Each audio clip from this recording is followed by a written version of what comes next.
नागपूर जिल्ह्यातील खापरखेडामध्ये दरवर्षीप्रमाणे यावर्षी सुद्धा मंगळवारला साई मंदिर प्रतिष्ठान भाणेगाव तर्फे साई मंदिरच्या वर्धापन दिनानिमित्त पालखी सोहळा आणि भव्य शोभायात्रा काढण्यात आली। या शोभायात्रेमध्ये राष्ट्रीय एकात्मतेची झलक पाहायला मिळाली। लाइटिंग, बग्गी, घोडे, भजन मंडळे, महापुरुषांचे आणि देवी देवतांचे वेशभूषेत बग्गीवर बसलेले चिमुकले आकर्षणाचं केंद्र ठरले।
नागपूर जिल्ह्यातील खापरखेडामध्ये दरवर्षीप्रमाणे यावर्षी सुद्धा मंगळवारला साई मंदिर प्रतिष्ठान भाणेगाव तर्फे साई मंदिरचा वर्धापन दिनानिमित्त विविध धार्मिक कार्यक्रमांचे आयोजन करण्यात आले।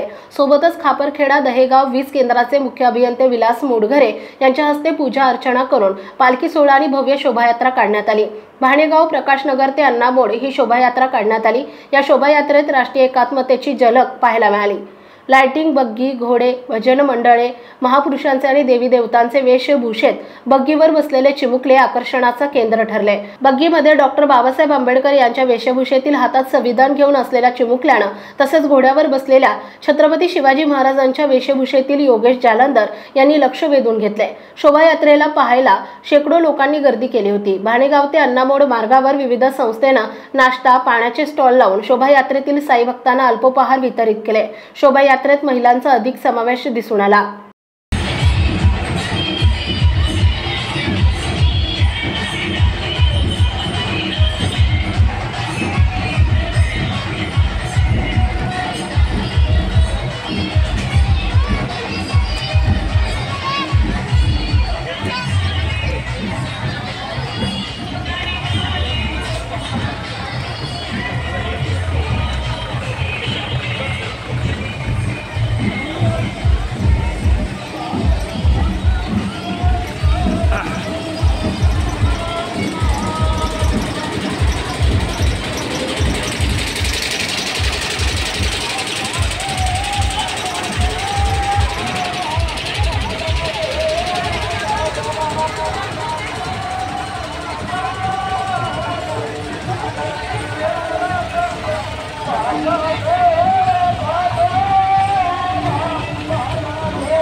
Rajesh Khandare, Vidarbha star news.